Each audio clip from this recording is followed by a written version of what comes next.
Guten Tag und willkommen. Ich heiße Frau Keating. Ich bin eine der Lehrerinnen hier in Newstead School. And welcome. Okay, was machen wir heute? Erstmal, willkommen. EQA-Erwartungen. Was machen wir nächstes Jahr? Der Film, Bridging Unit, Beispiel einer Unterricht. Was meinen unsere aktuelle Studenten? Und Kahoot. Okay, so this is what we're going to look at today in our introductory lesson. So welcome. Going to look at the AQA expectations.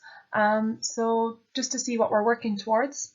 Was machen wir nächstes Jahr? So what are we going to be doing next year? What's involved in our lessons? Then we're going to look at the film. So we'll be studying film in year 12 as well. Bridging unit, we'll mention that as well. Beispiel einer Unterricht, we'll have our sample lesson. And then, was meinen unsere aktuelle Studenten? What do our current students think? So we have 2 year 12 students at the moment who are discussing, who kind of talk about how they found German so far this year. And at the end then we'll have a Kahoot.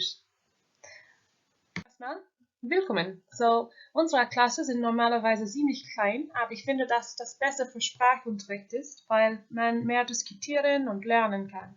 Es ist auch mehr interessant, denn man hat mehr Zeit, um verschiedene Projekte zu machen. Sie werden mit 2 Lehrerinnen und auch einer Sprachassistentin arbeiten, Frau Casey, Frau Keating and Frau Bagwell. Okay, so first of all, welcome. As mentioned there, our German classes tend to be quite small, which is good. I think that's a bit more interesting because it allows more time for discussion. Everyone gets an input, everyone gets a chance to speak and learn more. It might seem a little bit daunting at the start, but we won't start off fully expecting everyone to be able to discuss things in German straight away. We'll kind of sort of lean into it and get there. But it's really, really good for your German. It also means then that we tend to have a little bit more time, and in that sense then we get to do some projects and presentations as well towards the end of some of the units, and that's nice as well because people get to put in their own input, the students get to put in an input as well. So you'll be working with 3 people from the languages department. So there are 2 German teachers. So that is Frau Casey. Frau Casey is the head of the department and head of the languages department as well. And she's from Germany. And then there's myself, Frau Keating, and then there's Frau Bagwell. So Frau Bagwell then is our speaking assistant, our language assistant, and you'll be speaking with her as well once a week. So you'll have probably 2 lessons with Frau Casey, 2 lessons with myself, and then you have some time with Frau Bagwell as well. So you'll be speaking with her once a week, like I said, roughly between 20 minutes, half an hour per week as well. Okay, AQA Erwartungen. So what do the AQA, what are we working towards? What are the expectations? So I just want to skim over these quite quickly, just so you can see what we are working towards. So for AS, paper 1 is listening, reading and writing. And that's to do with the aspects of German-speaking societies. That's from basically the units in the book it's based on. And then that is 1 hour and 45 minutes, and it's 45% of the AS. Then paper 2 is writing, and that's where you are assessed on 1 text or 1 film. And it's 1 hour and 30 minutes, and that's 25% of the AS. So in our school, in Newstead School, we do a movie. So we don't do the text in year 12, we do a movie. And the movie then is Das Leben der Anderen. Paper 3 is then speaking exam. So the speaking exam is 12 to 40 minutes long. Again, it's based on units from the book, and it'll be 30% of the AS. Then carrying on to A level. So hopefully most of you will be carrying on to A level. Paper 1 is listening, reading, writing again. It's 2.5 hours this time, and that's 50% of the A level. And that is based on the units again from the book and those topics. Paper 2 is writing. This time you're writing on 1 text and 1 film. Okay, so like I said, we'll study the movie in year 12, and then in year 13 we kind of just extend our essays. We'll have practiced the essays in year 12 as well, and then in year 13 you just tend to extend the essays a little bit, and they are a little bit more analytical. So we'll have the film done in year 12. In year 13 then you'll do a book, you'll study a book. And that book is Der Besuch der alten Dame, and Frau Casey will go through that with you, and I go through the movie. And then that exam is 2 hours, and that's 20% of the A level. And then lastly, you'll have your speaking, and that is 21 to 23 minutes long, and it's worth 30% of the A level. Now, besides the fact that the speaking exam is a little bit longer, you also have an individual research project here. So that's where you go away, you find an aspect of German-speaking society or a person you're interested in or a theme you're interested in. You can go away and research that, and then you present it in your speaking exam and you can be asked questions on it. And then, as you see there, also one of the 4 themes from aspects of German-speaking society are artistic culture in the German-speaking world or multiculturalism in the German-speaking world, okay, and the political life too. So that's the overview basically. Now, die Bücher. So first of all, you will need AQA, the German A-level Year 1 book.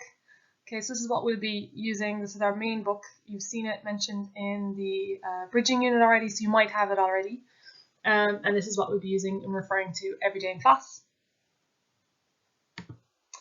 Then we have the AQA German Grammar and Translation Workbook. So this is really, really useful. It covers grammar right from the start of learning German, so it covers like all the tenses and the cases that you've studied already, but it also brings that right up to year 13, and you'll do things like the passive tense and things like that. So it's really, really useful. We will be using this in lessons as well. It's not 100% necessary that you have it, but we would definitely recommend it. We can photocopy it in lessons as well if you're stuck. Then we have in year 13 the AQA year 2 book. So this is the A-level year 2 book, and you'll need that down the line, so that'll be next year, but just to be aware of that. There is one other book that we would recommend you get, and that is to do with the movie, and that is by Hodder. Okay, Hodder Books, and that is for Das Leben der Anderen, but I'll refer to that later on in this lesson. Okay, was machen wir dann? So what will we be actually studying? So this is from the contents of the book, the AQA book.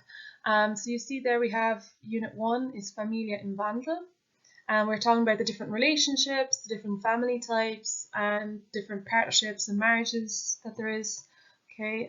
Unit 2 then is the digitale Welt. Okay, and we're looking at, as you can see, the internet, social media, digitalization as well of community and things like that. Now we won't actually start with Unit 1, we will start with Unit 2. So we just found in previous years that starting off with Unit 1, because it's introducing a lot of new vocab, a lot of new language, it's quite a jump up from moving on from year 11. So we'll actually start with Unit 2. So you know a lot of vocab already relating to this. You've studied the internet and social media already for year 11, and you know a lot of that already. So it just makes the transition from year 11 into year 12 a bit easier if we start with that chapter. Moving on from that then, we have Unit 3, and that is Jugendkultur, Mode, Musik und Fernsehen. So this chapter looks at fashion, music and TV and how it influences young people in German-speaking society. So Frau Casey takes this topic, and that's a topic she really likes, and it's quite an interesting one as well. Beyond that, we have Unit 4, and that is Fest und Traditionen. So you have already studied festivals and traditions for your GCSE. So this is kind of extending that. You'll know a lot of the vocab already, you'll know a lot about traditions already, I'm sure, but this extends it, and it kind of goes into the background of the culture and why these festivals exist, and I'm sure you'll be introduced to new traditions and festivals that you weren't aware of. Now, Frau Casey takes this topic as well. And like I mentioned previously, she grew up in Germany, so it's quite interesting to have her take on the German festivals, or German-speaking festivals and traditions, and it's nice that she has her own stories and anecdotes from growing up and being involved in some of these traditions and festivals as well. Beyond that then, Unit 5, we have Art and Architecture, so Kunst and Architecture. This is my favourite unit, so I take this one, and our sample lesson today will be from this unit too. So we're looking at German-speaking, or art from German-speaking societies. Now, when you think of artistic culture or artistic countries, or art, people usually tend to think of France or maybe Spain and Picasso. But there was massive art movements in Germany as well. So we look at those. They mightn't be as pretty as other countries' art movements, but they are very, very interesting. So we'll take a look at those. We'll also look at the architecture. So we'll be looking at German-speaking star architects and things they've created around the world. We'll be looking about the types of architecture there is, and that's what we're going to be looking at today in our sample lesson. And because everyone is surrounded by architecture, and actually there's statements behind why buildings look a certain way. Okay, so that's very good. And then the last unit we look at for year 12 is on Berlin. So das Berliner Kulturleben damals und heute. So we're going to be looking at the culture in Berlin, what you can do and see in Berlin, and also the different communities that live in Berlin as well, and the kind of multiculturalism in Berlin too. So it's a really, really interesting topic. Students really like it, and it's quite a nice topic to finish up in year 12 with. Last year we had a little bit of extra time, so what we did is I gave some of the students time to do a presentation on Berlin. So after we went through the chapter and they learned more about the city, I gave them some time I gave them a made-up budget, and they went away in pairs and they worked on planning a trip to Berlin with this budget for a weekend. And then they had to plan, what was the route they'd take through the city, where would they be staying, what was the accommodation, how much was it to tickets, what museums would you visit, and the cost of those tickets, what are the opening times, why would you take this route, why are you basing your accommodation here. And it was lots of fun. It was really, really interesting. So that's quite nice too. So that's the book, and they're the topics we'll cover next year. Here is the movie that we'll be studying then. This is Das Leben der Anderen. Now this movie is from 2006, and it's mit Florian Henkel von Donnersmarck as Regisseur. So this is it was directed by Florian Henkel von Donnersmarck. And this movie is based in East Germany, East Berlin, before the fall of the Berlin Wall. Okay, so based in the 80s, in kind of a communist society, and it's looking at the state police, okay, so the Stasi, and their methods of control over their citizens. So I'm not sure how much you know already about the Stasi, but basically they used to bug and spy on a lot of their citizens. So this officer here, the guy with the headphones, he decides to take on he takes up the opportunity to spy on a writer, so the guy on the right hand side down here, and he bugs his flat, and basically over time he becomes more and more involved in this writer's life. Now, I don't want to give too much more away than that, but it's a very good movie. It's quite long. We will watch it in lessons as well, and we will watch it with subtitles, so don't worry too much about that. We will then slowly get into writing essays about it, so we'll study the themes in the movie, the different characters, different roles, stuff like that.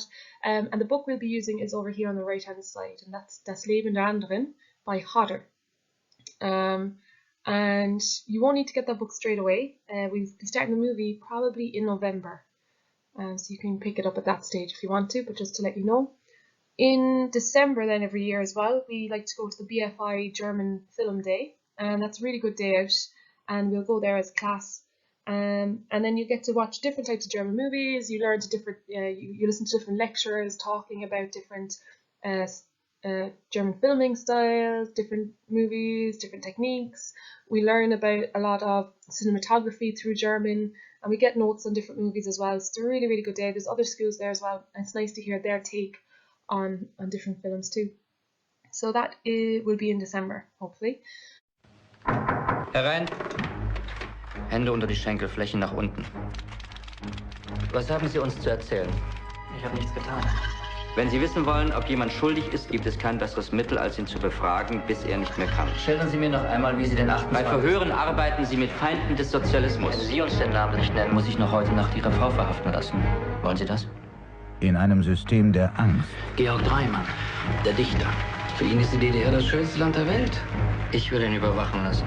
Darf sich niemand sicher fühlen. Wenn Sie gegen den was finden, dann haben Sie einen ganz dicken Freund im ZK. In einem System der Macht ist nichts privat. Christa, du hast unsere Verabredung am Donnerstag vergessen. Komm, steig ein. In einem System der Abhängigkeit Christa? Halt mich einfach nur fest. ist Freiheit Ironie. Seitdem bin ich sehr musikalisch geworden. Christa Maria Seeland. Ob Sie ihr das Genick brechen oder nicht, ist Ihnen überlassen. Ich will Sie auf jeden Fall nicht wieder auf einer deutschen Bühne spielen sehen. Staatssicherheit, öffnen Sie die Tür.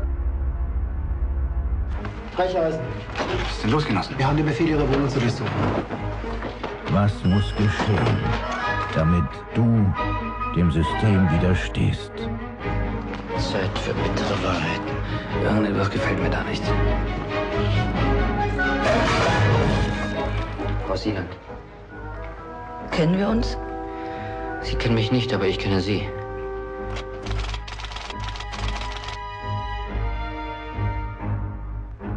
Bist du noch auf der richtigen Seite?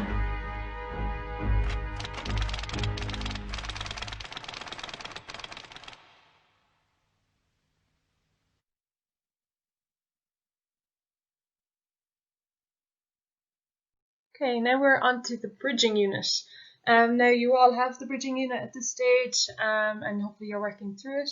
As you've noticed, it's quite a comprehensive document. It covers a lot of things to do with the German language.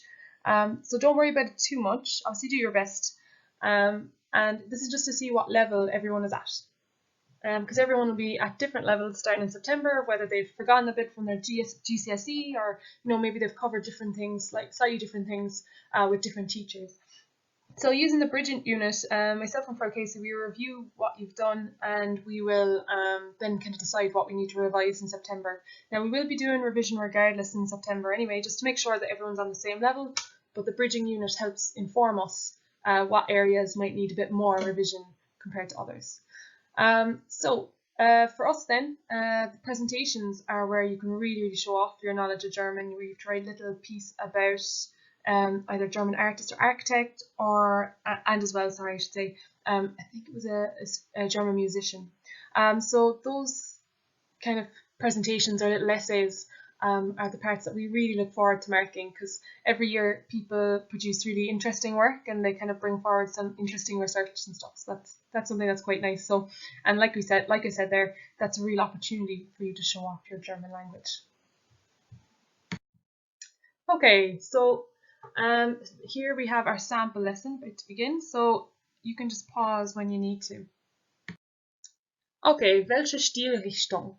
Okay, so like I said, this is part of architecture. So, welche Stilrichtung, what kind of style is it?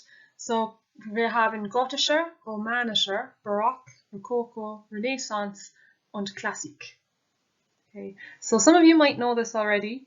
Maybe you recognize some of the words. Okay, so was haben wir dann? Okay, so take a look. Do you want to take a guess which ones match to the pictures? Okay, so we have Gothic style, Romanesque, we have Baroque, we have Rococo, Renaissance, and Classic style of architectures. Okay. Right, so I'm going to go through them. So Gotische is Gothic style. Now Gothic style is probably the one most people would recognize straight away. So it is usually they have really sharp pointy elements to it. They can be quite foreboding sometimes, Gothic architecture. It's mainly used in cathedrals and castles. Okay, and it's quite a big feature in Germany as well. So if you look at the bottom left hand of your screen there, that's a cathedral that is made in a Gothic style, quite pointy, lots and lots of details, and a little bit foreboding, a little bit scary looking. Then we have Romanesque. Okay, so these aren't in order, by the way, of era or age. I'm just going through them in the order that they're written. Then we have Romanesque style. Okay, so Romanesque style has a lot of basic shapes in it. So a lot of circles and squares. So that is the one on the bottom, the middle. On the bottom, that church there is Romanesque style. As you can see, just basic round towers, and then it has kind of round edges down towards the bottom as well, and then kind of basic square structures as well. Then the next one is Baroque. So Baroque style is something that is quite stately, tends to be a lot of squares. It's making a statement, kind of tends to give off a bit of power, but there's also nice details attached to it as well, some delicate details attached to it as well. So the one that is on the very first picture on the top, that is Baroque style. Okay, so you can see there it's quite stately, a lot of square buildings, sort of square windows. But then you see that they have nice elements and decorations above the windows, and you can see the very top windows there as well, are rounded at the very top up in the roof. And again, there's some details and cornices, things like that, nice finishings just below the roof as well. So it's a bit stately, but there's also a bit of style to it. Okay, Rococo. Rococo is a little bit similar to Baroque. Sometimes people can get them a little bit mixed up. Rococo, it was quite a short era, and there isn't a whole lot of examples of Rococo. But basically, Rococo was like over the top decoration. That's the best way I can describe it. So someone would add details and details and details and details, lots of like lots of kind of plaster effects, lots of filigree. Usually it would be done in, you'd see it in palaces. They were the main examples of Rococo, and it's basically a way of people showing off their wealth, that they could pay these artisans to put on these extra features and details and kind of show off, basically. However, Rococo, it tends to be a little bit, like I said, it's over the top. It tends to be a little bit gaudy. It's kind of too much. So the one on the right-hand side at the top there, that's Rococo style. So you see that there's lots and lots of filigree. They've like little angels made out of plaster, lots of birds made out of plaster, and all these extra leaves. They kind of have round sort of edges, quite delicate kind of edges to the buildings as well. And you see those tiny little windows. They're really impractical for windows. They don't leave in much light. You can't see much out of them, but it's there just to show off. It's just more of a decoration feature. They're impractical, but it's decoration. So that's Rococo. And whereas Baroque is more stately, Rococo is like way more over the top with its delicate, intricate styles. Then we have Renaissance. Now Renaissance is one that you'd actually mainly see you'd see it in loads of different countries in mainland Europe, like Denmark, obviously Germany, but mainly in Holland. So if any of you have ever been to Amsterdam, a lot of the buildings in Amsterdam are Renaissance style. So Renaissance style is, they're kind of basic most of the way up, and then when you get to the roofs tend to come down a little bit lower, and they'll have little kind of things jutting out, little windows jutting out of the roof. But then as well, they'll have peaks to the building, to the front of the building, and these peaks tend to be kind of triangular in shape, and they're graduated. Okay, so the example that we have here is the one in the middle, the top middle. If you can see the peaks that I'm talking about there, they're graduated. If you look at the the left-hand side of the photo, and kind of the doors along the bottom above the middle one, then you'll see how it's that point in the roof is graduated in steps, and they have these kind of triangular points to the front of the buildings. Okay, and that's how you recognize that that's Renaissance style. And then lastly, we have classic. Now, if you're thinking about classic, if you know someone that's studying classics, things like that, what era does that tend to be? Okay, so it's informed of kind of Greek, from the Greek era. Okay, so there's a lot of pillars involved. Usually it's a statement of power. If something is done in classic architecture, it's a statement of power. So a lot of courthouses will be done in classic in the classic style of architecture and things like that. So that's the one on the bottom right hand side, and you can see there's lots of pillars. Kind of has it comes to a point above it, has like a triangle on top of it as well, and very, very stately, quite imposing, and it's making a statement. So an example of this would be, that's Altes Museum in Berlin. That's loads of pillars at the front of it. That is done in classic style. Okay, so there you go. Okay, so this is your first task, or maybe your second one if you've done the one before. So this is your first main task. So welche Stilrichtung gehört zu welcher Epoche? Okay, so what era, what architecture and style belongs to which era? Okay, so you have to match the style to what era you think it is. Okay, so if you'd like to pause the PowerPoint now, and you can work on that. The answers to these will be later on in one of the later slides. Okay, next then we have the Leseverständnis.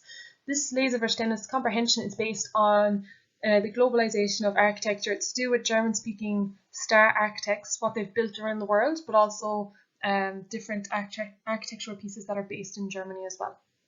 Okay, and it's talking about kind of current architecture, or German architects. So again, I'll let you pause that if you want to read through it. The questions are going to be on the next slide. I also have kind of a little lexicon for you as well to help you with some of the vocab in this on the slide after that.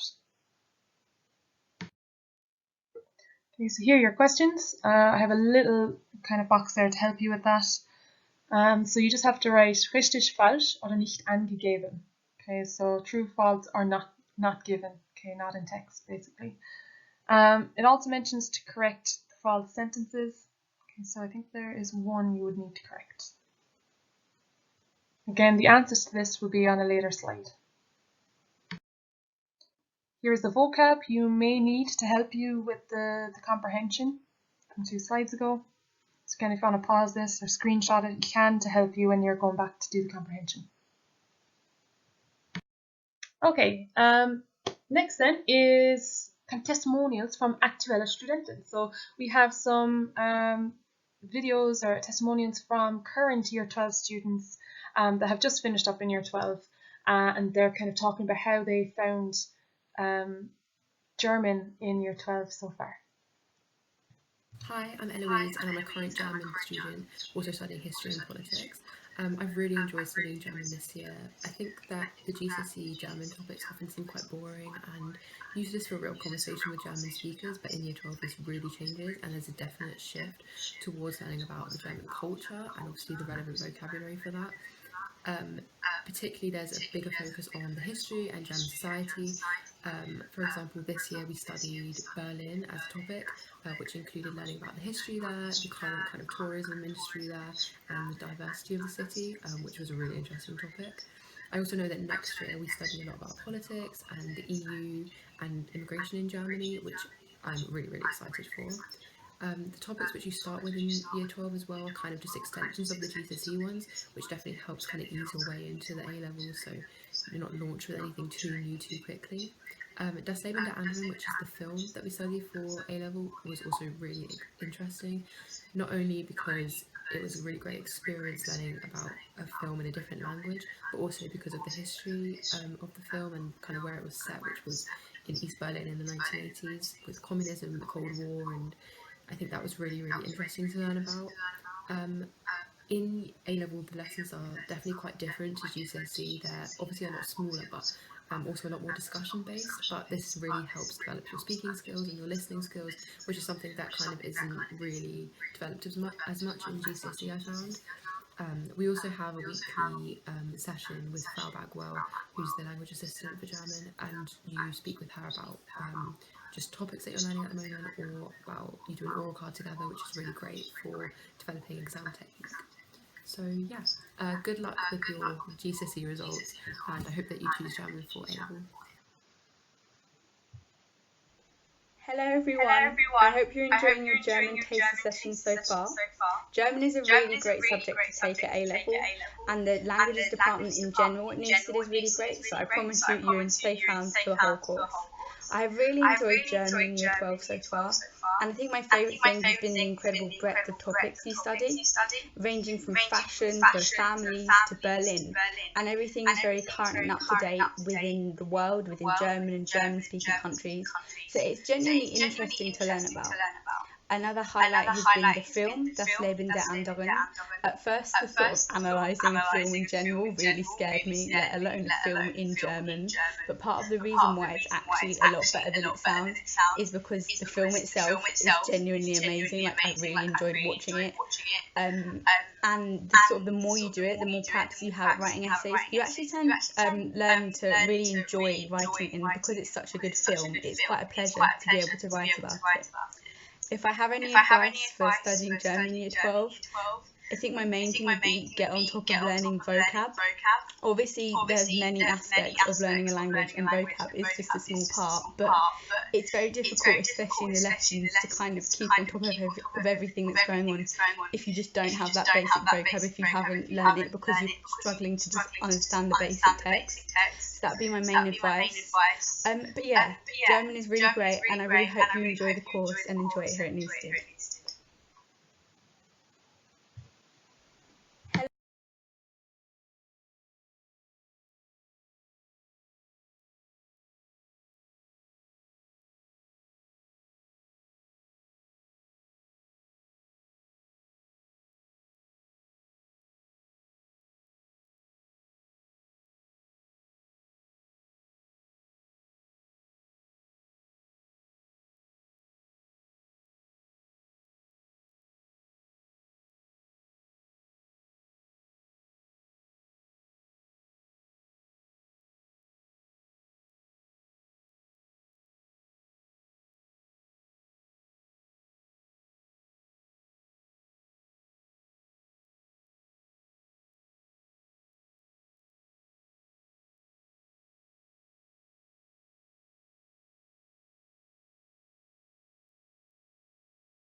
Okay, here then we have our Kahoot quiz. So this is just something nice to kind of finish up our introduction lesson today. So if you want to follow the link, and I have a Kahoot there, there's maybe like 12 questions. So it's starting up. It covers different general knowledge things on German-speaking countries. There are some German grammar questions in there, not that many. And then we have, there's 1 or 2 questions relating to this sample lesson as well to see if you were paying attention. Now, some of the questions I have there are a little bit tricky. I'm sure they'll get you thinking, but hopefully you'll enjoy the Kahoot. On the next slide from this then will be your answers to the previous work you had to do. So there we go. So the Stilrichtungen, so they're the answers, the dates and the eras of the different architecture styles. And then the Leseverständnis, the comprehension answers are there as well. And then it was just number 1 that you needed to correct sentence-wise as well. So hopefully you found that okay and you got everything right. Und dann endlich vielen Dank. Thank you very, very much for listening, and I hope you've enjoyed our sample lesson. I really look forward to seeing you all in September and getting a head start in learning German and progressing in year 12, and I'm sure you'll really enjoy it. If you have any queries in the meantime, please don't hesitate to send an email to the school or to myself, it's fine. And yeah, hopefully see you all in September. Dankeschön, tschüss!